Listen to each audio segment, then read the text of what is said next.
Welcome, welcome. So, people are here from UCLA. Is this you all's first time? Every single one of you? I guess who's here new?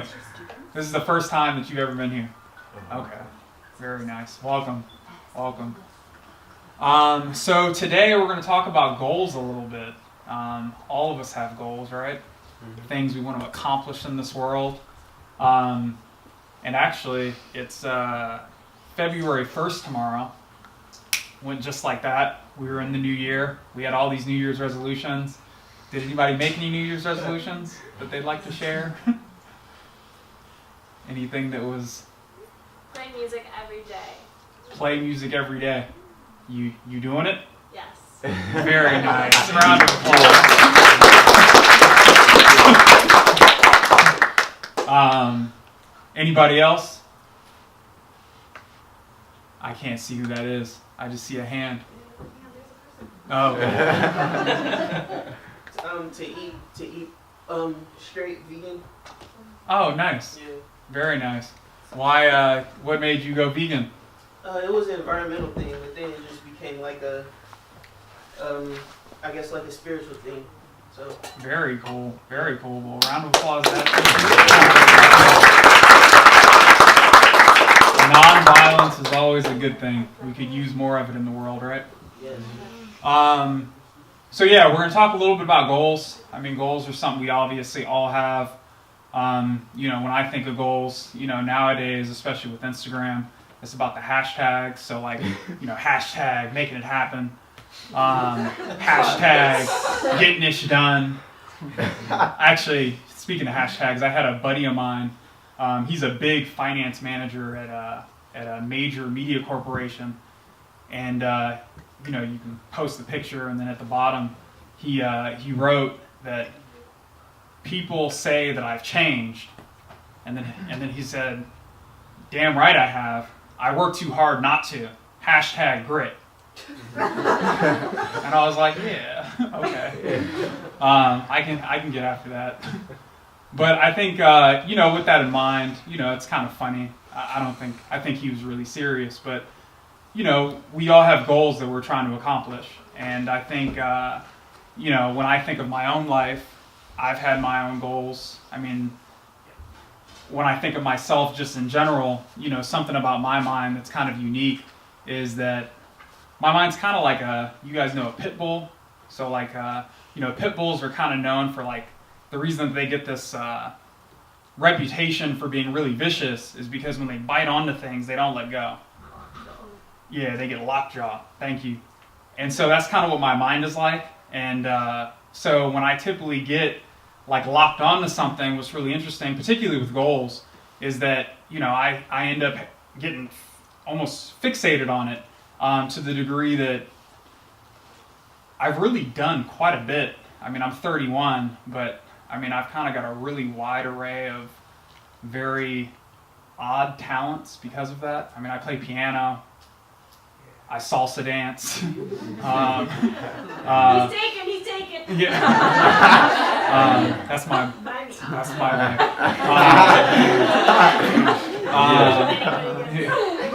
That's actually how we got together. She was like giving me the stiff arm, like, nah, bro, nah. And I was like, all right, let me salsa dance with you, please. Actually, real talk, that was exactly how she started opening up. She's from Germany, so it's a little colder over there. That warm smooth little salsa. But anyways, the reason I bring up salsa dancing, because something like that for most people would be really fun. I mean, it's fun, like, don't get me wrong, but for me, who has that type of personality, there was a point in my life when I was probably about 23, 24, where literally I was going salsa dancing 2 to 6 times a week. I was watching countless videos. I got on a salsa team. I've gotten various teachers from all different influence, from Cuba, from Puerto Rico, literally just like immersing my mind in whatever I do. And I got decent at it. But again, I just bring that up because when it comes to goals, I have a special, what I consider, relationship with them. because usually when I want something, I'm like, I'm gonna get it, and I'm gonna give up everything. I'm gonna do whatever it takes, even if it means dancing salsa 6 nights a week, raining, snow. Well, there's no snow out here, but you get the point. Another big thing, working out, same sort of situation. When I get into it, I'm lifting 300 pounds. I mean, I'm going to the gym every day. It just gets real gnarly. And then obviously when I was in college, which is how I ended up developing a sort of spiritual side of me, is asking deeper questions, and then I really ended up getting into spirituality, and that's how I've been coming around for about 10 years now. And even when I got into that, just a super hyper intensity, really trying to achieve, kind of living in the future, trying to get what I want. Waking up at 4 a.m., meditating for 2 hours a day, taking ice cold showers, reading countless books, going to temple almost every day, which isn't a bad thing. I mean, certainly maybe the cold showers, that's a little rough. I'm not gonna lie, but meditating for 2 hours. I mean, that's all stuff that I still do and continue to aspire to do for the rest of my life. But the reason I just kind of bring that up is because with all those various goals, there's this sense of I was always kind of jumping from thing to thing because I never really, I was always kind of in the goal wanting it to be something else. And so, I would go salsa dancing for a particular reason. And that's because when I engaged in the salsa dancing, I really thought I was going to get something meaningful out of that experience. And certainly I did. I mean, I met my wife from it, So, I mean, I can't like, it's not that those things are bad, but I mean, placing almost too much meaning on those things. And so when I think back and I kind of reflect, one of my favorite quotes is by Mark Twain. So he says, I can teach anybody how to get what they want. Now I just need to find somebody that actually knows what they want. And I heard that maybe 12 years ago, and I still remember it because it's really true. Like, so much of our lives is really just aspiring for things and just kind of like never really asking why almost.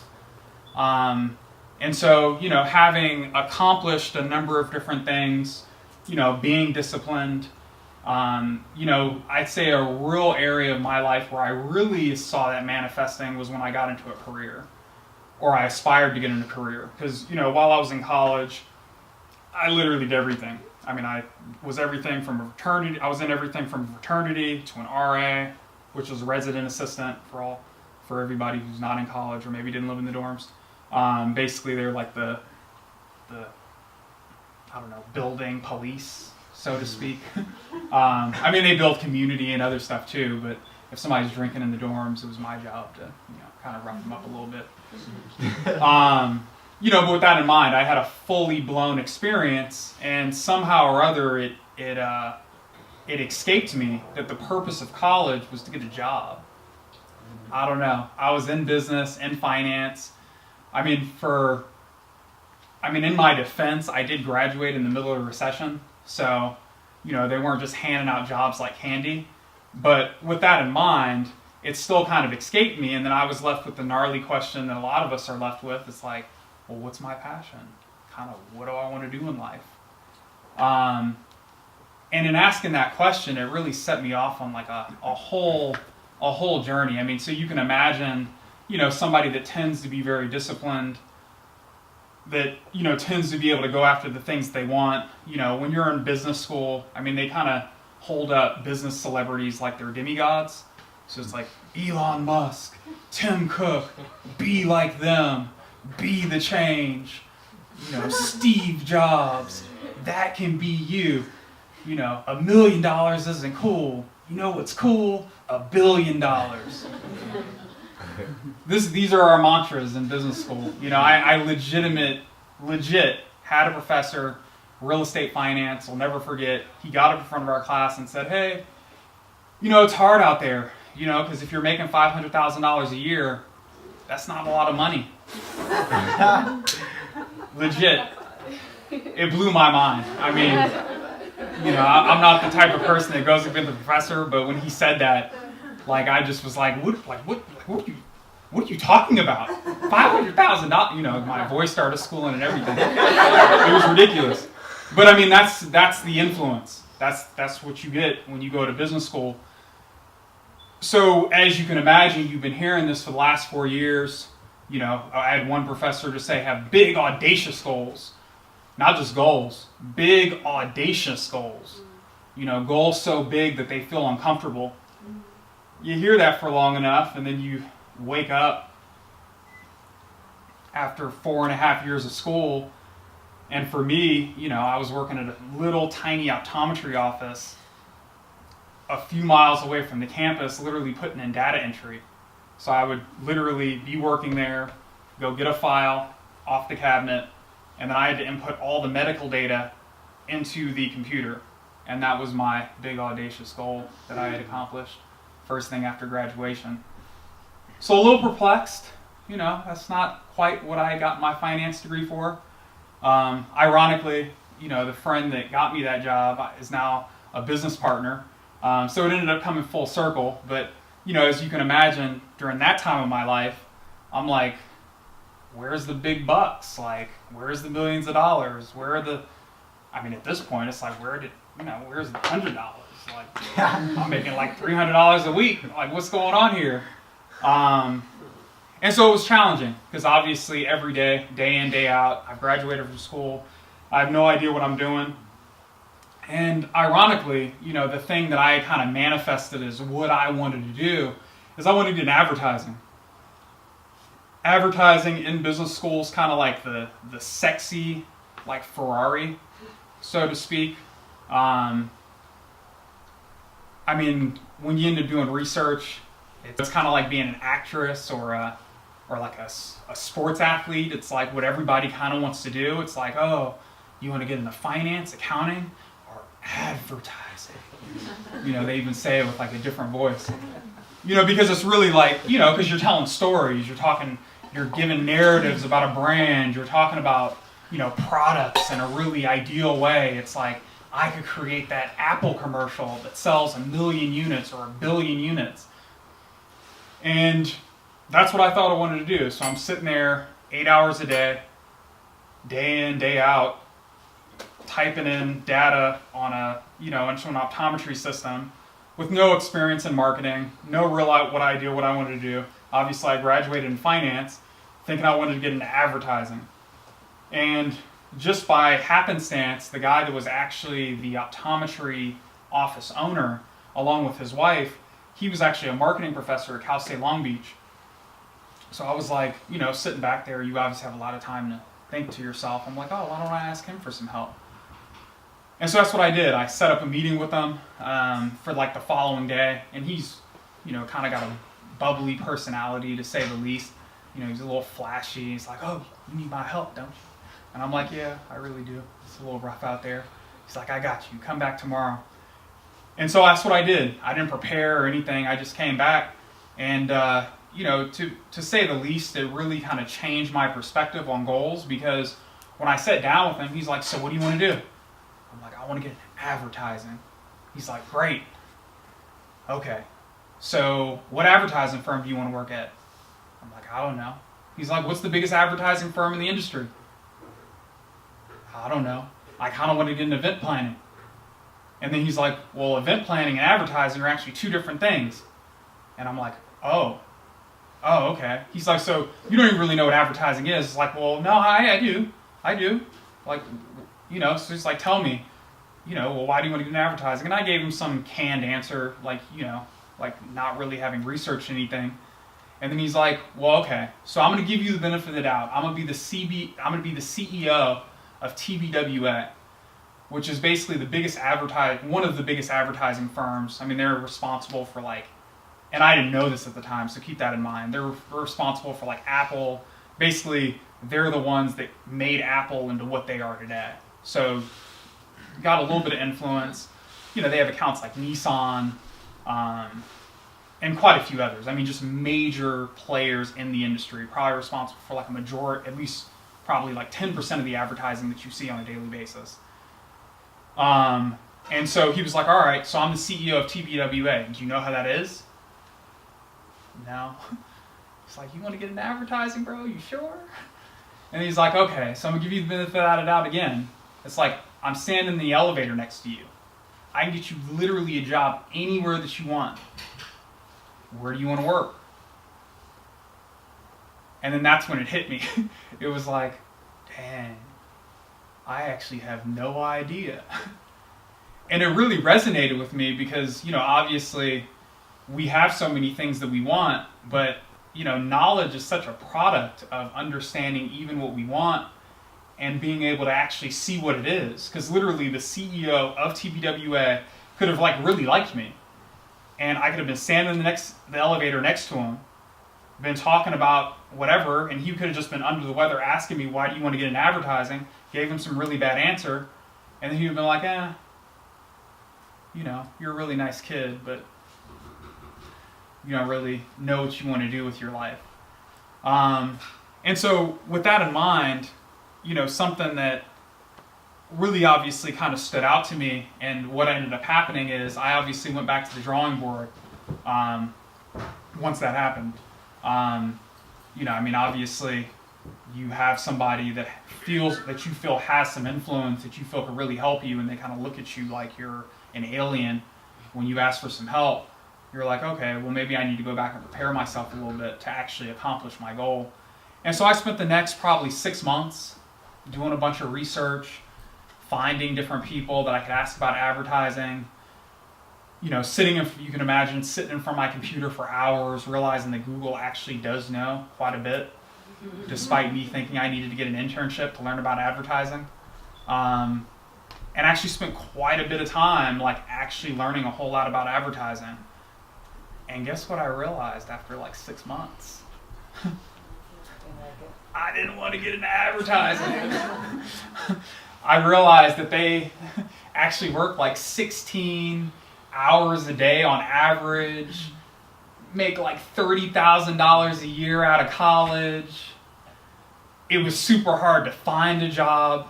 Ironically, as ironic as this is, I actually met a prior CEO through a mutual friend of TBWA, and he actually sent my resume out to all the managing directors of all the major of a few major advertising firms. So Wyden and Kennedy, there's another one called 72 and Sunny, and just a number of different advertising firms. And then I got in front of them, and I was just I don't even, it was hard to even interview, because it was I don't even know if I want to do this anymore.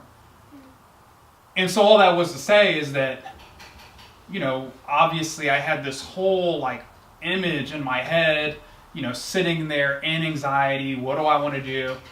Not knowing who the CEO of Wyden and Kennedy was, spending all this time. And I wouldn't change the experience in the world, but to go through all that just to realize that that's not even what I wanted. And so I was fully perplexed. I ended up getting this really interesting job at this place called Clover Capital. It was basically the equivalent of a boiler room. It was clawing myself. I got into sales eventually, and that's kind of what I ended up making my career. And so now I co-own a business where we basically sell optometry software, and so that's how it ended up wrapping back around, because that was my first job, and now that's what I do now. But ended up clawing myself out of the hole. I got a job in marketing. Then I really reinforced that I wasn't in advertising because I just wasn't making enough money. And then I finally transitioned to a company called Xerox, and got to P Club there, which is, that's President's Club. So basically, for working really hard, doing what your goals are, doing what the company tells you to do, I basically got all the way to the top. I, was one of the top maybe 15, 20 salespeople in the company. CEOs giving me personal emails, the whole nine. And what was interesting is I had obviously, the idea of making money, having a career, that was still there. But it was interesting because because all that was for was money. And then obviously I got the money. I was making good money. It felt like I was being unfairly treated at certain times. But after a year and a half, I was like, all right, cool. I'm not drowning anymore, making, $25,000, $30,000 a year. But that was extremely challenging because it was now what? I'm making all this money. I'm still not really satisfied. I mean, I certainly, when I go out to eat now, like, I don't have to, like, if I'm going out with a friend, I don't have to be like super slow with like the debit card, you know, if they're offering to pay. But I was just sitting there like, well, like what now? And so that was kind of a monumental point. I mean, I had studied, obviously, very in-depth spirituality. By this time, I had kind of stepped away for a little bit because, you know, obviously the whole happiness and peace thing, you know, money's more important. How are you going to be happy if you don't have any money? And so I had stepped away kind of from my meditation practice, had stepped away from really engaging in any sort of deep sort of, again, practice. And then I got to kind of this top of the hill, and there was really kind of nothing there. And so when I reassessed kind of the entire situation, you know, I really kind of asked myself, like, what exactly are we looking at when we define a goal? Like, when I'm sitting there, you know, I work with junior mentors now, and I actually get to put back on them the same thing that that professor had put back on me, and really try to help them identify, like, what are the meaningfully assess, like, what are the various layers that we should go into to really qualify what's a meaningful goal, right? Not just a goal, but like a meaningful goal. Because a lot of our lives become really the questions that we essentially feel are worth answering, right? So it's like if I want to make a bunch of money, the question is, how am I going to take care of myself? And so, or what kind of house am I going to have? And so therefore I need to make $1 million a year to have this sort of house. And we can literally consume our entire lives with like questions that we don't even realize we're trying to find answers to, or goals that we're trying to attain. And so, you know, I think that, you know, with that in mind, you know, something that really kind of stood out to me was we're all obviously chasing things to really feel kind of connected, peaceful, happy. I don't know about you guys, but I mean, is anybody like, I don't really want to be happy? I'm not really into peace. Like, connectedness, like, that's cool, but, you know, I got other stuff going on. I mean, for me, you know, when I think about those things, I'm like, that's really what we're doing. We're really, I mean, even for people who do bad things, they're really trying to be happy, because otherwise they wouldn't do those things. So in some ways, that's giving them some sort of fulfillment. And so, you know, I guess what I ended up really realizing is the more work that you put in on the front, you know, the less work or dissatisfaction ends up manifesting itself on the back end. And, you know, that's, you know, and that goes into, again, describing and really defining what it is that you're trying to achieve. And so it's obviously easy to see if my goal is to get $1,000, you know, it's like somebody can hand you that and you can calculate it and quantify it. But something like peace or happiness, that's a little bit harder to really figure out. It's like what does peace look like? It's like if I had an apple, you'd be able to say, oh, it's red, it's round, it's this. But if I said, here's peace, does anybody really know, like, what that is? And so when I think about that, you know, it really, or I think about, like, how peace can possibly mean things to different people. It's like for somebody who's highly anxious and is really into controlling things and, like, really productive and always wants to be productive, guess what peace looks like? Any guesses? Yeah, it looks, I mean, when I think about it, it looks like anxiety. Like, you take a really busy person, you're like, hey, just sit down for a second. They're sitting there thinking, no, I can't sit down. I'm so peaceful in anxiety. It's like, but you look at them, you're like, you're anxious. Like, just sit down. It's like, I could never sit down and meditate. Like, I gotta get stuff going. I gotta do things. I gotta accomplish stuff. And you're like, but you're like working 90 hours a week. Like, but I love what I do. I got to. It's like, all right, that's cool. You don't know what makes me happy. It's like, all right, cool. I got you. And so, you know, that's what I feel like the challenge is when we start thinking about like what is happiness, what is peace, and how we define those things. Because unfortunately, especially as I feel like American society progresses and then we give our culture to others, I feel like society more and more is becoming, especially with the burden of capitalism kind of raining upon us at every second. I mean, not that I'm like anti-capital. I mean, I'm kind of anti-capital. But I mean, I was reading a news article by Jamie Dimon. He's the CEO of Chase Manhattan, J.P. Morgan Chase, and he said, everybody's worried about the economy right now because of things going on in government, and he goes, "Don't worry, the consumer is strong." It's like, just think about that for a second. The consumer is strong. Like, that's the basis by which we judge how we're moving forward in society, whether or not the consumer is strong. But these are our leaders, and these are our communities. I mean, for the most part, obviously, we have this community. And these are where we get our definitions from. So when we talk about peace, what's peace? Peace is a new car.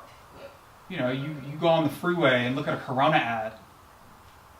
It's got 2 Coronas. Life is a beach. That's peace. Subconsciously, we're reiterating and re-stringing these ideas together over and over again. This is happiness.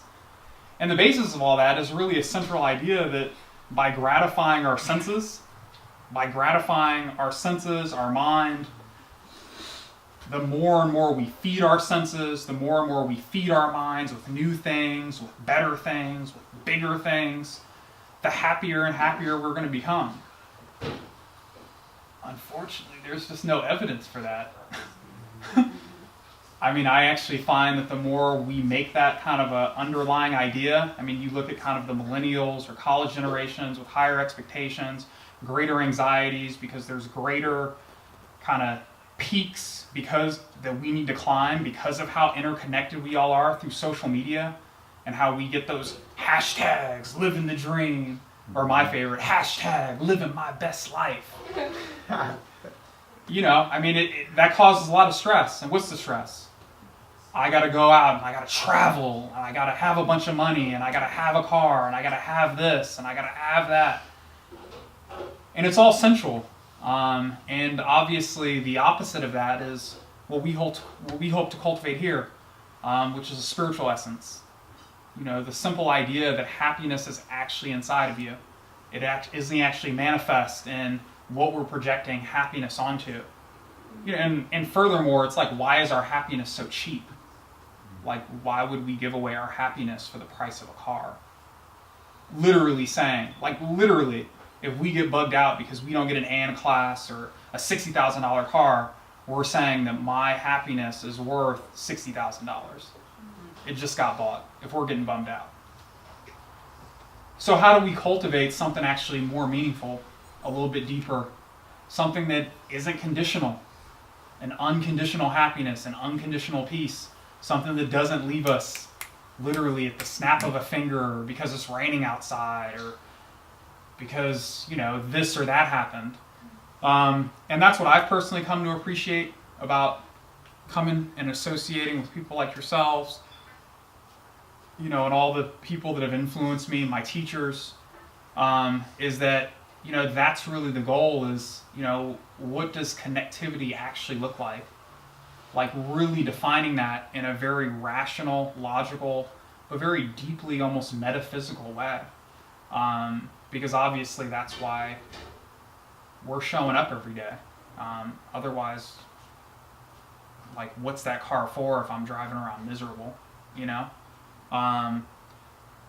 And so that's what I guess I would have you guys think about, just kind of as a final point, be conscious of the words that we use because they're underlying biases, they're underlying things that we kind of get from others, and we don't even consciously realize that we just take it and kind of make it our own. And that's obviously challenging because we obviously don't know every single way that we're influenced. But that's the essence of what it really means to engage yourself in deeper and deeper levels of spirituality, to become ideas of self-realized, or, to go deeper into yourself, and obviously to ultimately aspire to connect to something even greater than yourself and really find meaning even outside of yourself. And so, I guess all in all, I had a long journey. I think it was probably about 6-7 years. And then after running the rat race, I still work in sales, but at the end of the day, we all have limited resources. So although we may have kind of subsidiary goals, we all have to have primary goals, things that we anchor our consciousness in that become priority to everything else. Things that if I gotta give up this thing, or if I've got 2 things hanging off a cliff, which one am I always willing to give up? And for me, that was consciously engaging in a spiritual practice, because that's my anchor. That's actually what I walk out into the world with on a daily basis, is myself. To not spend time kind of rearranging my mind in a productive way is almost like death, because then that mind is the very thing that you're engaging with the world in. So it's why not, instead of trying to fix that out there, fix a better lens, create a better lens, so then that stuff, you can see that stuff more clearly and kind of take a step back.